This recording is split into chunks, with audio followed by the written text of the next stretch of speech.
하나님의 말씀 봅니다. 베드로전서 4장 우리 10절에서 11절에 있는 말씀, 베드로전서 4장 10절에서 11절 봉독해 드리겠습니다. 각각 은사를 받은 대로 하나님의 여러 가지 은혜를 맡은 선한 청지기 같이 서로 봉사하라. 만일 누가 말하려면 하나님의 말씀을 하는 것 같이 하고, 누가 봉사하려면 하나님이 공급하시는 힘으로 하는 것 같이 하라. 이는 범사에 예수 그리스도로 말미암아 하나님이 영광을 받으시게 하려 함이니 그에게 영광과 권능이 세세에 무궁하도록 있느니라. 아멘. 우리 어저께 설날이었습니다. 다시 한번 새해를 맞이하는 여러분과 여러분 가정, 또 여러분의 기업과 하시는 모든 일에 하나님의 풍성한 은혜가 임하기를 주의 이름으로 축복합니다. 아멘. 우리 다시 한번 인사 나눌까? 옆에 있는 분들과 새해 복 많이 받으세요. 우리 뜨겁게 한번 인사해 주시기 바랍니다. 새해 복 많이 받으십시오. 새해 복 많이 받으십시오. 예, 새해 복 많이 받으시기를 바랍니다. 새해 복 많이 받으시기를 바랍니다. 이상하게 제가 이번에 송구 영신 예배부터 뉴 이어스 이브 월십 때부터 하나님께서 새해에 대한 큰 기대감을 주세요. 제가 이미 여러 차례 말씀드렸지만 아마 2020년은 특별한 한 해가 될 줄을 믿습니다. The best year ever. 여러분 생애에 최고의 한 해가 될 줄을 믿습니다. 그런 확신이 들고요. 그런 일들이 벌써 일어나는 것을 제가 사인을 좀 벌써 보게 됩니다. 자, 우리 모두는 이 세상에 살면서 성공하기를 원합니다. 성공. 자, 그런데 무엇이 성공이냐? What is success? 모든 사람들이 다 성공하기를 원하는데 진짜 참 성공이 뭔지를 모르고 성공을 추구하는 사람들이 많이 있다는 겁니다. 보통 세상에 있는 사람들은 성공하면 뭡니까? 돈을 많이 버는 것입니다. 권력을 잡는 것입니다. 명예를 얻는 것입니다. 인기를 얻는 것입니다. 근데 여러분, 우리 주변에 보면 이런 물질이나 명예나 권력이나 인기나 모든 것을 가진 사람들 보면 참 행복하지 못해요. 성경을 떠나서라도 우리 주변에 있는 사람들 보면 이런 것들 다 소유한 사람, 나는 진짜 행복해. 그런 사람들 찾아보기 진짜 어렵습니다. 우리 성경도 보면 누가복음 12장에 부자가 나옵니다. 돈이 많아요.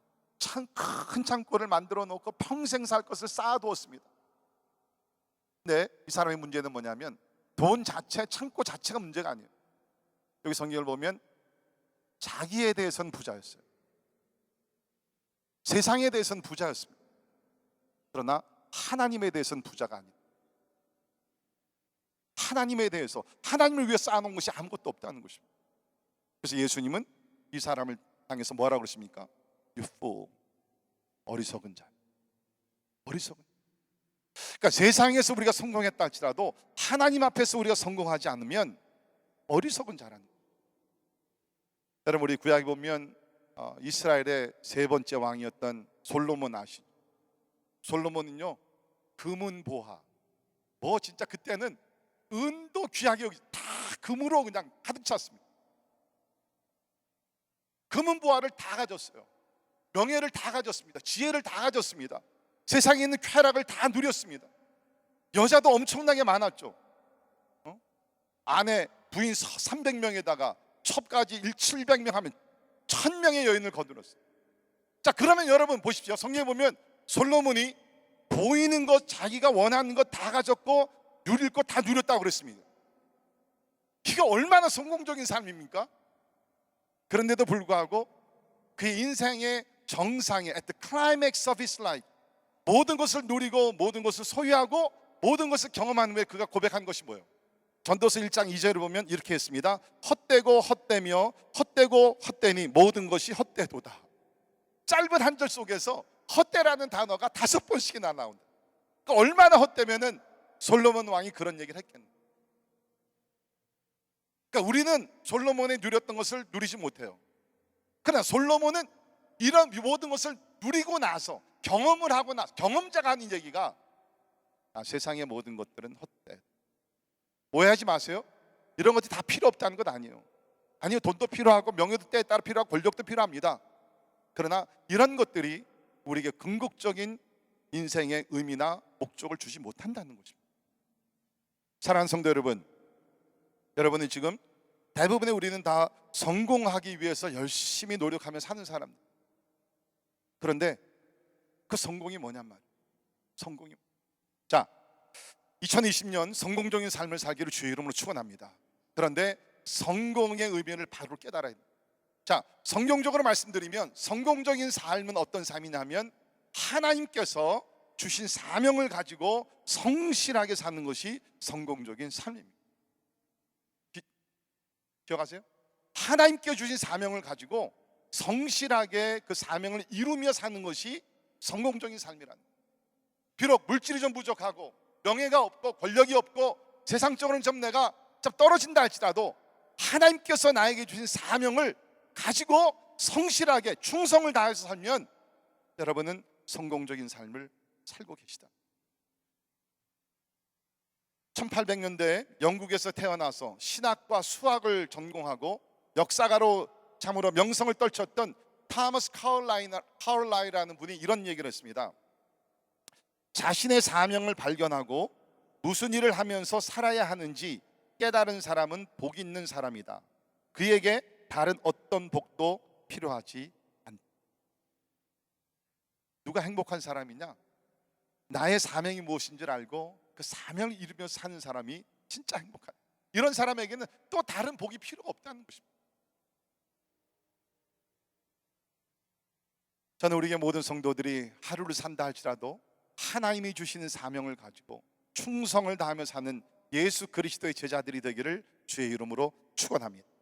자, 여러분 성경을 보게 되면 사명이라는 것은 미션, 사명이라는 것은 우리가 만들어내는 것이 아니라 하나님께서 인간들에게 주시는 것입니다. 사명은요, 내가 무엇을 해봐야, 그게 아니라 말씀과 기도와 여러 가지 면에서 하나님께서 우리에게 사명을 주세요. 우리는 그 사명을 받아서 이 땅에서 사는 동안 사명을 성취하는 사람이란, 오늘 설교 제목이 사명이 이끄는 삶. 하나님이 주신 사명이 나를 이끌어 간다는 것입니다.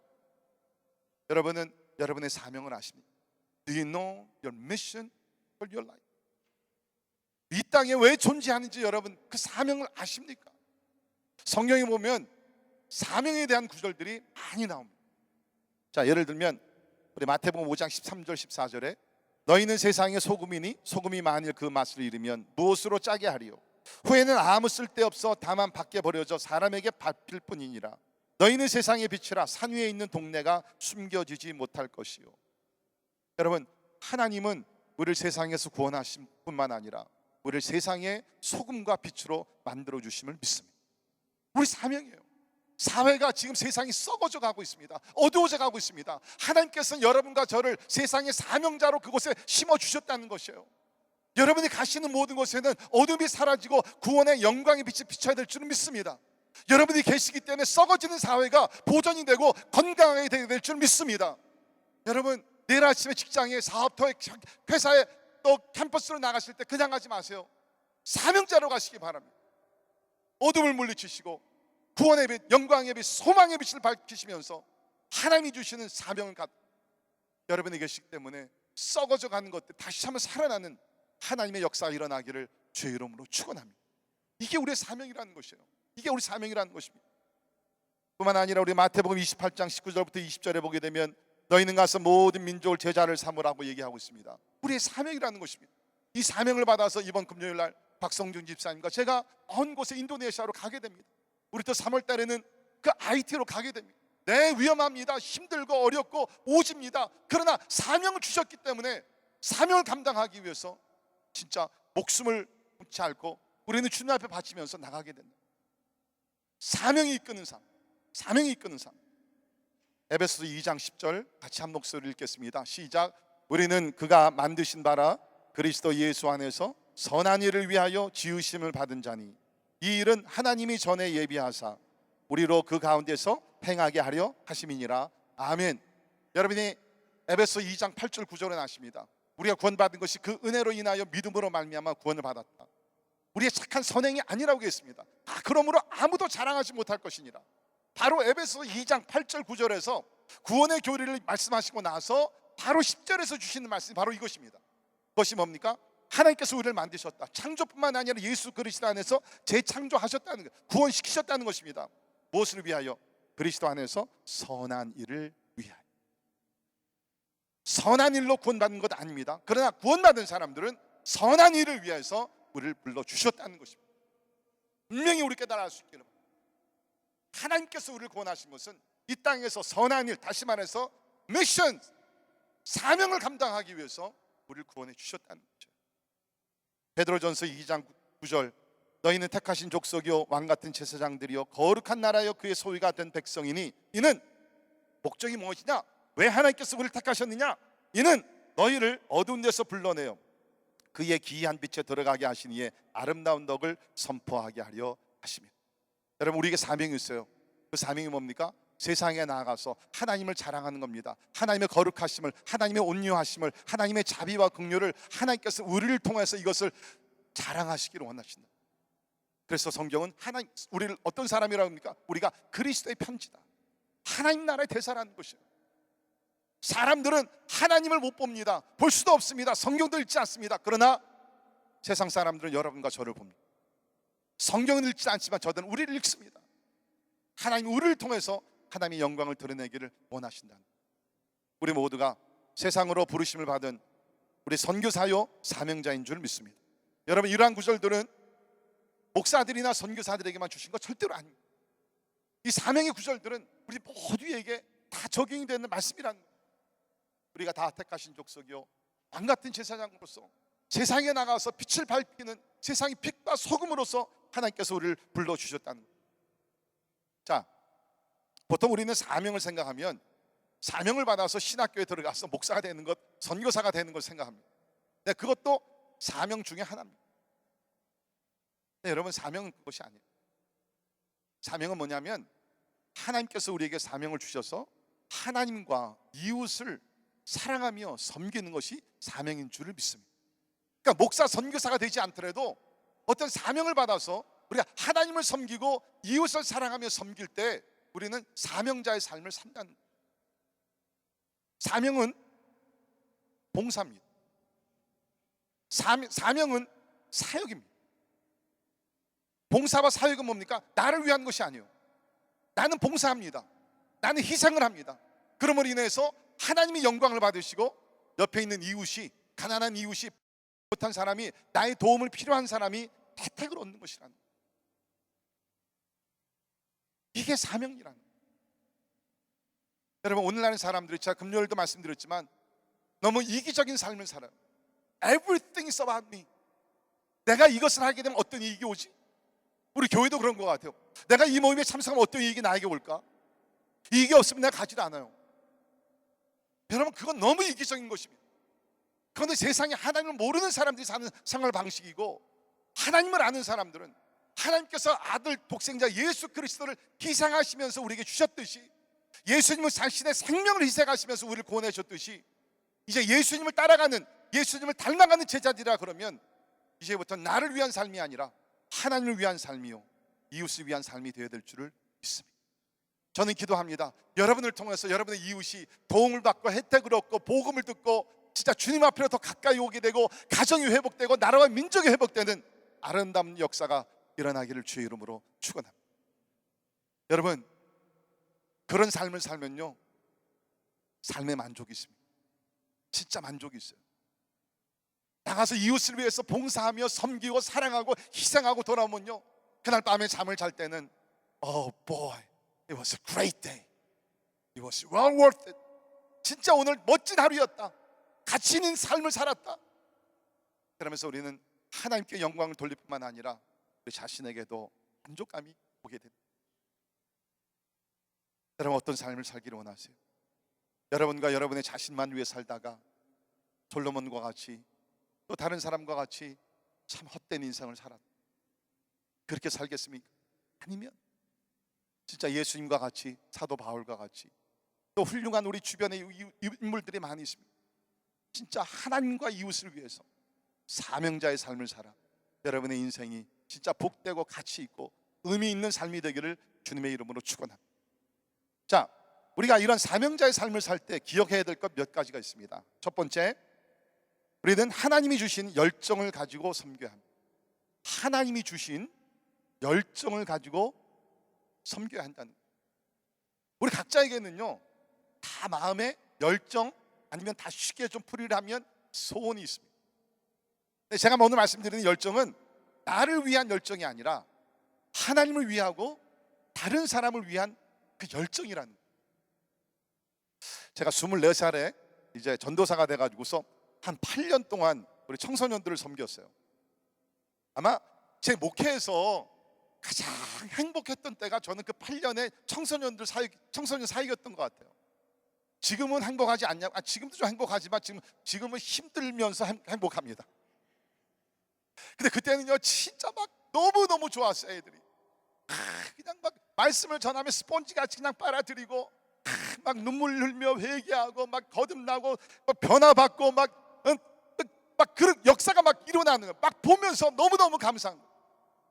그래서 저는요 그때는요 진짜 내 평생을 청소년 사역을 위해서 바치기로 원했어요.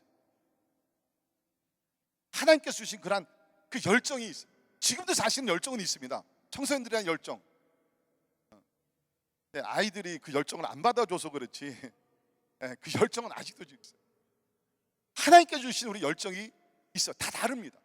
어떤 분들은 어린아이들에 대해서, 어떤 분들은 노숙자들에 대해서, 어떤 분들은 젊은이들에 대해서, 어떤 분들은 노인들에 대해서, 그렇죠? 이 열정이 있어요. 그런가 하면 어떤 분들은 꼭 사람을 대상이 아니라 하나님께서 어떤 기술을 주세요. 뭐를 만드는 것, 고치는 것, 뭐 이렇게 기계를 이렇게 만지면서 우리 저 뒤에 지금 음향팀 우리 하시는 분들과 같이 이게 하나님께 주신 열정이에요. 그렇지 않으면 여러분 어떻게 저렇게 하겠습니까? 1년 내내 저거 너무너무 힘든 일인데 하나님께 저에게는요 목사를 불러주시면서 어떤 열정을 주셨냐면 아마 여러분이 이미 다 아실 겁니다. 어떤 열정인 것 같아요? 선교에 대한 열정과 설교에 대한 열정. 저는요 진짜 이게 제가 아닙니다. 아까 제가 중국 얘기했지만 제가 처음에 95년부터 중국에 들어갔을 때는요 이 설교가 얼마나 진짜 막 열정적으로 더 그랬냐면 6시간 설교였어요. 6시간. 여러분 여기서 제가 45분 50분 하는 거 감사하세요. 얼마나 지금 절제하고 있는지 모릅니다. 사람이 그냥 제 몸에 진짜 피가 날 때가 있었어요. 설교라도 피가 날 때가 있었습니다. 몸에 진짜 피가 나더라고요. 하나님이 주신 열정이, 선교에 대한 열정이 있죠. 우리 다 선교로 부르심을 받았지만 특별히 그 가운데 하나님께서 우리 이원영 선교사님 대분, 또 우리 김대배 선교사님, 우리 선교사님들 계십니다. 선교에 대한 열정을 주셔 나가시는, 꼭 이분들이 뭐 믿음이 좋아서 나가는 것보다 하나님께서 그 마음에 열정을 주셨다는 거예요. 열정을. 여러분 저희도 하나님의 열정을 주셨어요.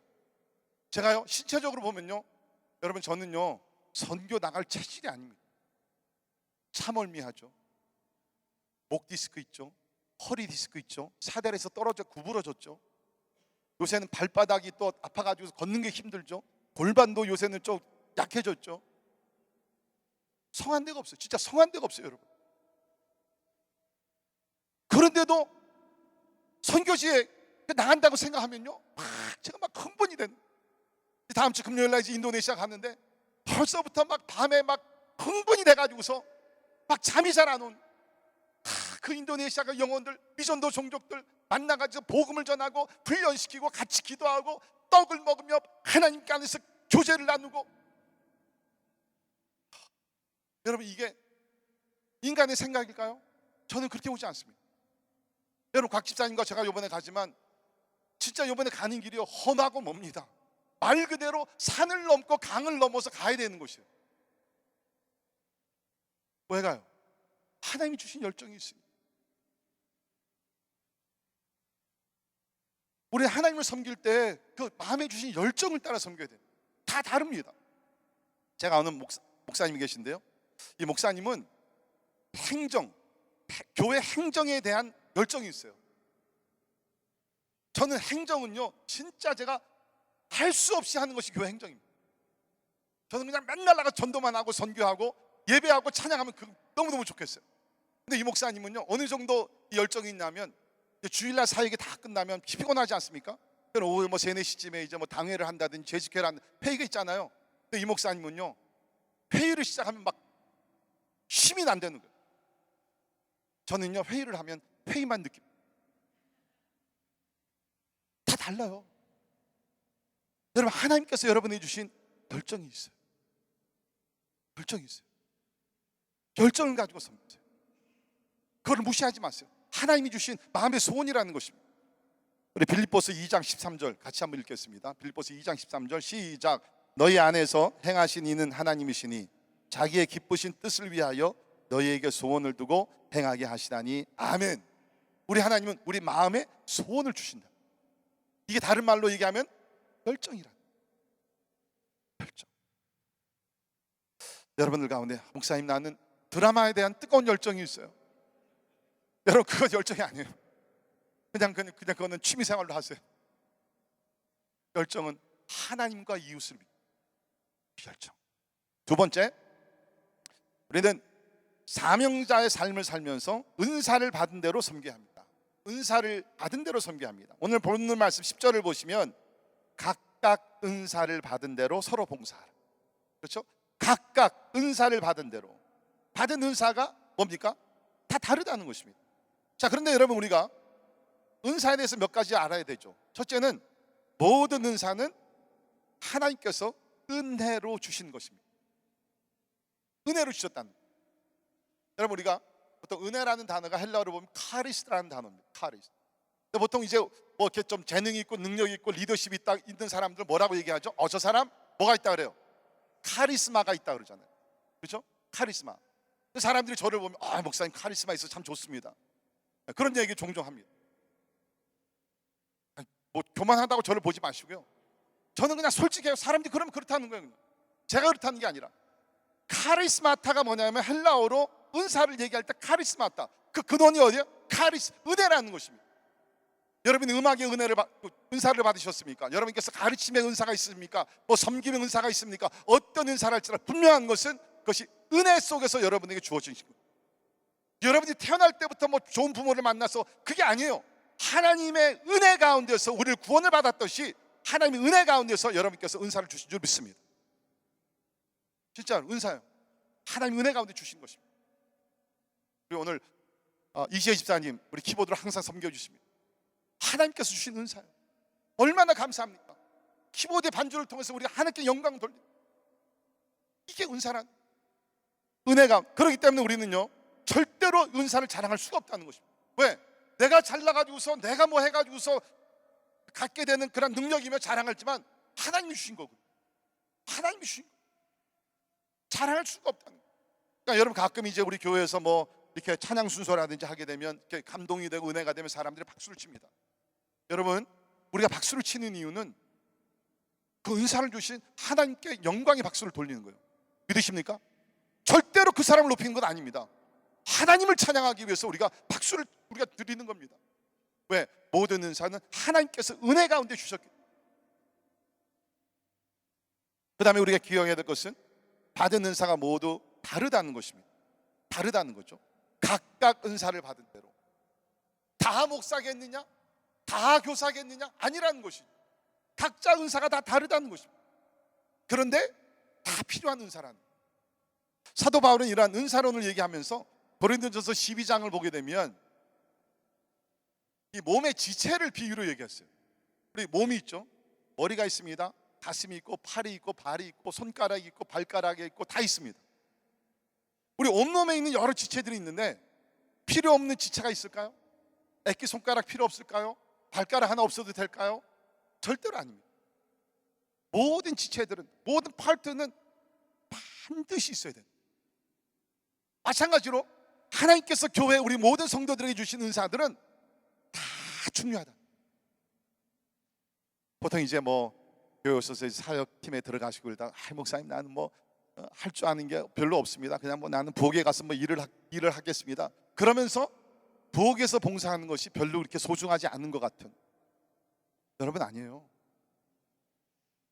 교회에 있는 하나님께 주신 모든 은사들은요 뭐 우리가 사람의 눈에 보기에 무슨 뭐 큰 스펙타큘러한 뭐 엄청난 은사가 되지 않냐 한다 할지라도 그건 사람의 눈이고 하나님 보시기에는 하나님이 주신 모든 은사는 구제하는 은사, 다스리는 은사, 권면의 은사 이런 자연적인 은사들도 다 소중한 은사인 줄을 믿습니다. 절대로 은사를 비교하면 안 돼요. 하나님께서 우리에게 다 주신 거룩하고 소중한 은사라는 것입니다. 여러분 여러분이 그걸 아셔야 되는데, 그게 뭐냐면 이 건물을 보십시오. 참 아주 웅장한 건물 아닙니까? 근데 이 건물이 형성되기 위해서는 이 건물의 벽에 이 스트럭처의 전체적인 것들이 있습니다. 그렇죠? 먼저 파운데이션이 있고, 그 다음에 철로서 이 스트럭처를 튼튼하게 세우고, 그 다음에 거기다가 벽돌을 집어넣고 시멘트로 바르고, 그러면서 모든 파트가 그곳에 있을 때의 교회 건물이 완전해지는 거예요. 마찬가지로 하나님께서 여러분을 우리 올레이션스라는 교회로 부르셨을 때는 여러분이 맡아야 되는 그곳이 있다는 거예요. 그 사역의 직분이 있다는 것입니다. 여러분께서 그 사명을 받았는데도 사명을 성실하게 감당하지 않으면요, 그 사역은요, 그 파트는요, 항상 비어있는 자리가 돼요.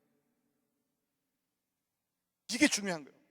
여러분이 그 일을 하지 분명히 하나님께서는 여러분을 교회로 부르셨을 때는 여러분만이 맡아서 할 수 있는 사역이 있다는 거예요. 여러분들 가운데는 하나님 주신 은사도 있어요. 열정도 있는데 여러 가지 이유로 사역을 안 하시는 분들이 계세요. I want you to know. 여러분이 그 사역에 헌신하기 전까지는요, 그 자리는 비어 있습니다. 누군가는 여러분의 봉사를 통해서 도움을 받아야 되는데 지금 도움을 받고 있지 못하다는 거예요. 제 포인트는 그만큼 여러분 한 사람 한 사람이 모두 중요합니다. You matter to God and you matter to all of us. 여러분 하나님과 우리 모든 사람들에게 다 소중한 사람. 예를 들어서 하나님께서 여러분에게 찬양하는 은사를 주셨어요. 근데 여러분이 안 하고 있어요. 여러 가지 이유로. 그러면 여러분가 아세요? 찬양팀이 더 완벽하게 세울 수가 있는데 여러분이 그 자리에 서지 않기 때문에 찬양팀은 항상 부족한 상태에서 남아있게 됩니다. 하나님께서 여러분에게 아이들을 사랑하는 마음을 주시고 가르치는 은사를 주셨어요. 근데 여러분께서 여러 가지 이유로서 나는 뭐 바빠서 못해 뭐 여러 가지로 핑계를 대시면 I want you to know, 지금 우리 교회 어린애들 가운데는 반드시 여러분의 사랑과 여러분의 가르침과 여러분의 돌봄을 통해서 성장해야 될 자녀가 있는데 지금 그것을 제대로 받지 못해요. 자, 여러분에게 지금 죄책감을 드리기 위해서 얘기하는 게 절대로 아닙니다. 성경적인 진리라. 그만큼 모든 사람은 중요합니다. 하나님이 주신 은사가 그렇게 소중하다는, 모든 은사는 은혜 가운데 주신 것입니다. 모든 은사는 다 다릅니다. 그러나 소중하다는 것입니다. 그러나 제일 중요한 것은 뭡니까? 어떤 은사를 받은 것도 중요하지만 더 중요한 것은 그 은사를 가지고 충성하며 섬기는 것이 중요해요. 그 은사를 가지고 충성을 다하며 섬기는 것이 중요해요.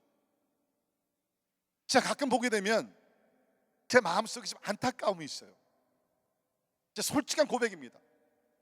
저분이 좀 이것을 해주면 너무너무 좋겠는데 근데 하고 있질 않아요. 그게 제 안타까움입니다. 주신 은사가 많아요. 능력이 있어요. 경험이 있어요. 배경이 있어요. 다 진짜 하나님께서 그것을 유틸라이즈 해가지고서 사용해가지고서 크고 놀라운 일을 만들어가기를 원하시는데 움직이질 않아요. 은사를 주어줬는데도 은사를 사용하지 않는 분. 자, 여러분이 성경을 보면 마태복음 25장에 달란트 비유 여러분이 아시죠? 거기 보면 이제 주인이 부자인 것 같아요. 주인이 있는데 주인이 이제 멀리 타국으로 갑니다. 가기 전에 재산을 이제 종들에게 맡기는 거예요. 그러니까 요 사이는 뭐 인터넷이 있고 다 있으니까 멀리 가더라도 다 이것이 매니지가 가능한데 옛날이니까 그것이 불가능하잖아요. 특별히 멀리 타국으로 가게 되면 진짜 종들에게 모든 것을 맡기고 위탁하고 떠나는 것이에요. 그러니까 종들을 불러가지고서 자기 재산을 나눠서 맡깁니다.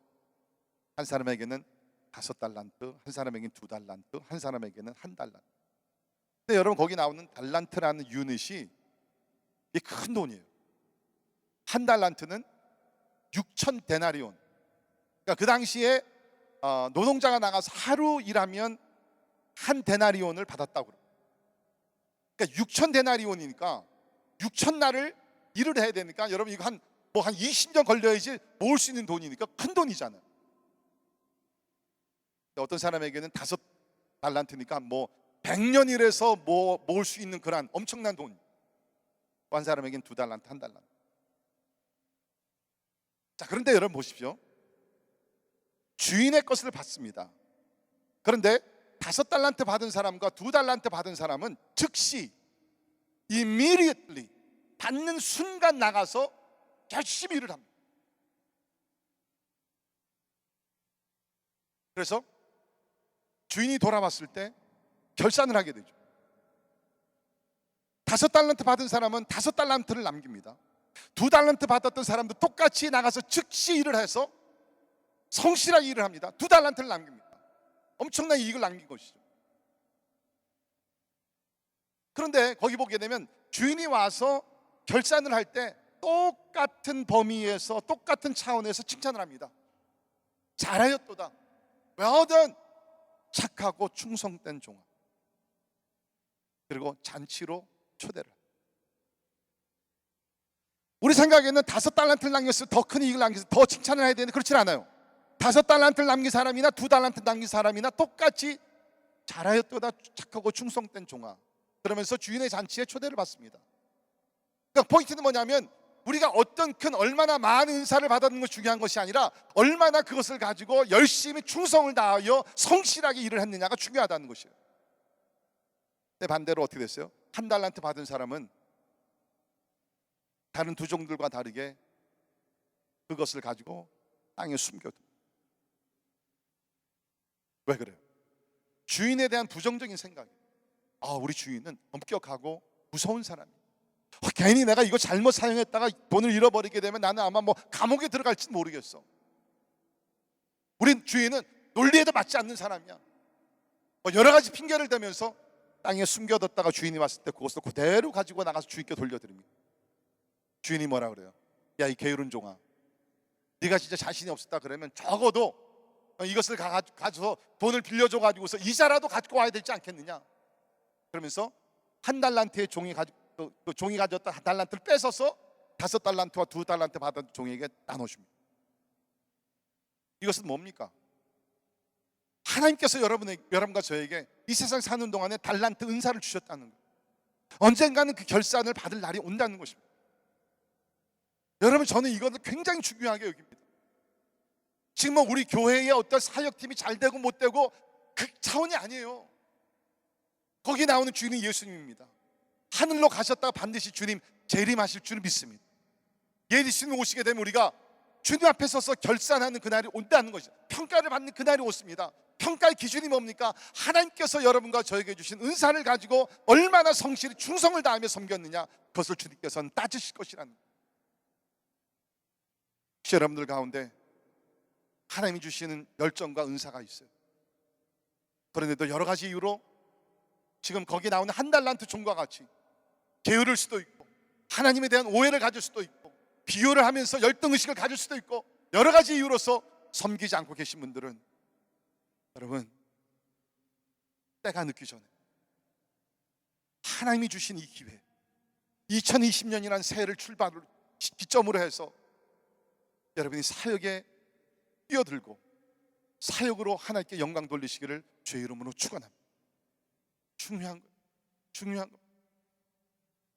거기 나오는 착하고 충성된 충성이라는 의미는 여러 가지가 있겠지만 저는 오늘 여러분들에게 드리고 싶은 말씀은 뭡니까? 충성은 지속적으로 끝까지 하는, 그러니까 잠시 했다가 멈추는 것이 아니라 한 번 하나님께서 나에게 주신 사명이라 그러면 죽기 전까지는 사람이 뭐라 그러건 무슨 시험이 오건 상관이 없이 끝까지 충성을 다해 섬기는 거예요.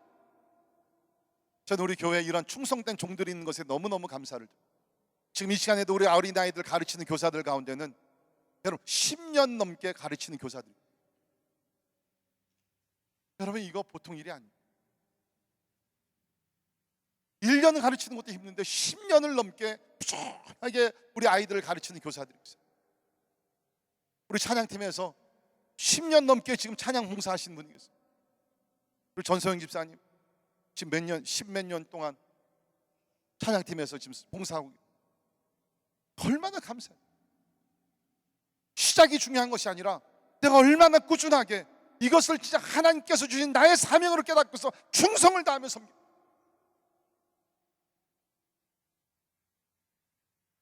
결산의 날이 옵니다.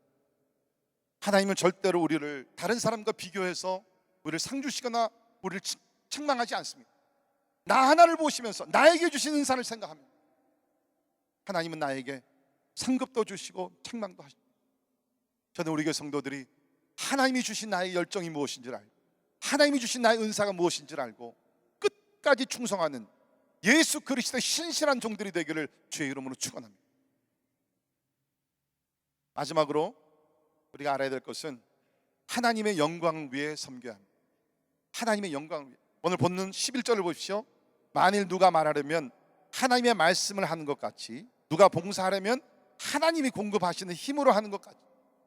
사람의 힘이 아니라는, 하나님의 능력을 주시기 때문에 하는 것이라는 것이죠.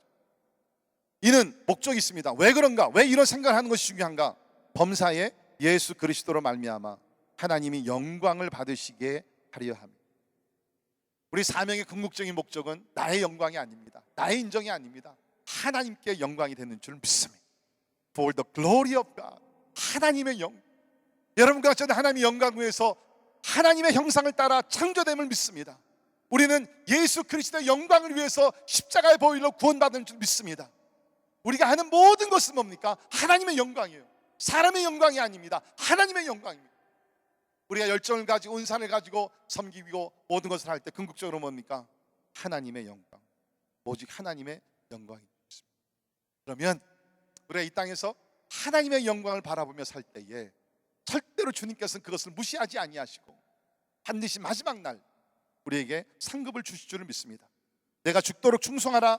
그리하면 내가 생명의 관을 내게 주리. 생명의 관. 그날이 올 때까지 주님 앞에 서서 생명의 면류관을 받는 날까지는 오직 한 가지, 하나님의 영광을만을 위해서 바라보며 하나님이 주신 사명을 감당할 수 있기를 주의 이름으로 축원합니다. 제가 설교를 마치면서 이렇게 하나님이 주신 열정과 은사와 하나님의 영광을 위해서 평생을 바쳤던 아주 귀한 분 한 분을 소개합니다. 아마 여러분께서 이분의 이름을 들어보신 분들도 계실 겁니다. 이분은 서서평 선교사님이란, 서서평 선교사님. 원래 이분의 본명은 엘리자베트 조아나 셰핑이라는 분. 이분은 원래 이제 독일 태생으로 독일에서 태어났는데 이 태어날 때부터 상당히 진짜 아픔이 있는 분입니다. 미혼모에게 태어났어요. 근데 이 미혼모가 아이를 낳고 얼마 있다가 아이를 버리고 독일로 오게 됩니다. 그 어린 나이에 그 진짜 부모를 모르고서 이제 자라게 된 것이죠. 그러다가 어떻게 해서 9살 때 자기 친어머니가 미국에 간 것을 알고 9살 꼬마애가 어떤 수단 방법을 다 가리지 않고 그냥 열심히 노력해서 미국에 오는 거예요. 미국에 와서 어머니를 찾습니다. 근데 원래는 이제 이 친어머니가 캐톨릭 신자였어요. 근데 이제 지금 얘기 드리는 이 셰핑 선교사는 이제 복음을 듣게 되고 예수를 믿고 개종을 하게 됩니다. 그래서 미국에 와서 어머니를 찾았는데 종교적인 이유로서 어머니는 캐톨릭 신자고 이 딸은 이제 개신교 신자가 된 것이죠. 이 종교적인 그런 차이점을 해서 어머니가 자기 딸을 두 번째 버리게 됩니다. 완전히 abandon. 여러분 생각해 보세요. 어린 나이에 어머니에게 버림받은 거, 미혼모 밑에서 처음에 자란 것도 힘들고 어려운데 심은 어머니에게 두 번씩이나 버림을 받는. 그러나 하나님은 함께 하시고 그래서 은혜를 주시면서 이분이 간호학교를 다니시게 되고 간호사가 되게 됩니다. 그러면서 나이 32살에 그때 이제 한국 선교가 막 지금 일어날 때입니다. 그때에 자원에서 32살에 한국에 들어오게 됩니다. 들어와서 간호사로서 그 미션, 그러니까 선교를 하게 되면서 이런 의료 선교를 하게 됩니다. 특별히 그 당시에는 이 광주 지역이 의료 혜택을 제일 받지 못했다고 그럽니다. 그래서 가장 힘들고 어렵고 환자가 많았던 광주 지역을 자기가 발런티어를 해가지고 들어갑니다. 32살의 처녀가 병자들을 돌보기 시작합니다. 그 당시엔 특별히 한생병, 문두병이라 그랬죠. 한센병 환자들이 너무나 많았다는 거예요. 근데 그 아이들을 하나씩 하나씩 끌어안으면서 이제 사랑해주고 자기 친자식까지 여기면서 막 돌봐주는. 그래서 특별히 이 서서평 선교사님은 진짜 그 조선인이 되기 위해서 노력을 많이 했다는 거예요. 여러분, 모든 선교사님들이 그런 분은 아닙니다. 어떤 분들은 와가지고서 미국 스타일 그대로, 미국 문화를 그대로 가지고 우리 한국 사람들, 조선 사람들을 무시하면서 선교했던 분들도 없지 않아 있습니다. 이 서서평 선교사가 달랐어요. 그래서 이름도 한국 이름을 바꿨다는 거예요. 원래는 아까 제가 말씀드린 대로 엘리자베트 그 조해나 셰핑인데 서서평이라고 이름을 바꿨는데 그 뒤에는 참 재미있는 이야기가 있더라고요. 원래 이분이 성격이 굉장히 급했대요. 그래가지고서 이제는 모든 것을 서서히 해야 되겠다 해서 서씨로 이름을, 성을 서씨로 정했다는 거예요.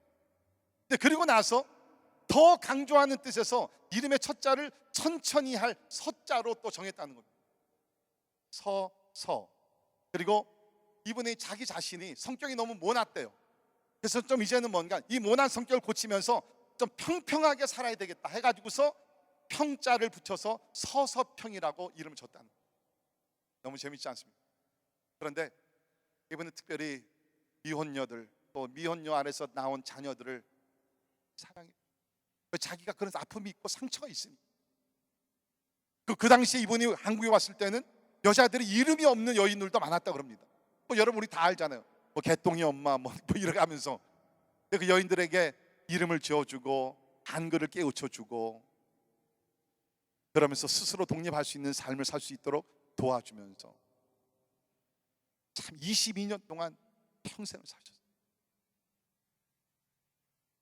이분이 본국에서 붙여오는 선교 후원비를 그거를 가지고 살면 혼자니까 좀 어느 정도 넉넉하게 살 수 있는데 그것을 가지고 가난한 사람들과 나눠주면서 결국에는 이분이요 50 넘어서 영양실조에 걸려서 세상을 떠나게 됩니다.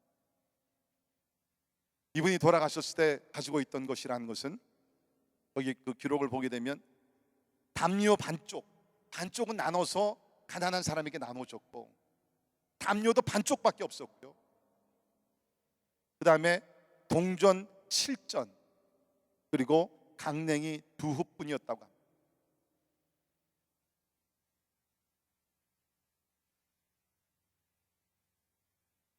이번에 장례식이 있었을 때 참석한 1,000명 이상이 넘는 조객들이 와서 이분을 선교사라고 부르지 아니하고 어머니라고 부르면서 눈물을 많이 흘렸다. 그런데 이분의 방에 들어가 보니까 이 선교사의 좌우명이 있었는데 그 좌우명은 뭐냐면 잘 들어보세요. Not success, but service. 성공이 아니라 섬김. Not success, but service. 사람들은 세상의 성공을 추구하며 살지만 성공이 아니라 서비스, 미니스트리, 사역을 위해서 한평생을 바친 분이 서서평 선교사. 너무나 귀한 인생 아닙니까? 너무나 아름다운 삶이 아닙니까? 2020년 우리가 시작하고 있습니다. 부탁을 드립니다. 세상적인 성공을 추구하는 어리석은 자들이 되지 마시고 예수님 같이 서서평 선교사와 같이 하나님과 이웃을 위해서 내 삶을 바치며 희생하며 봉사하는 우리 모두가 되기를 주의 이름으로 축원합니다. 기도하겠습니다. 하나님,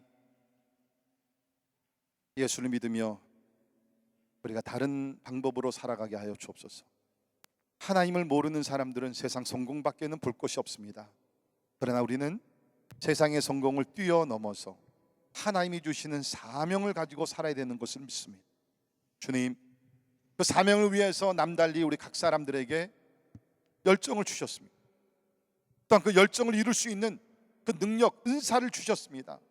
주여, 이제 기도하는 것은 우리가 한평생 살아가면서 진짜 우리 서서평 선교사와 같이 나를 위한 삶이 아니라 가난하고 힘들고 어렵고 나의 도움을 필요로 하는 그 이웃들을 위해서 하나님이 주신 사명감을 가지고 살아가는 진짜 멋있고 가치 있고 진짜 하나님이 인정하시는 성공적인 삶을 사는 성도들이 될 수 있도록 하나님 도와주시옵소서.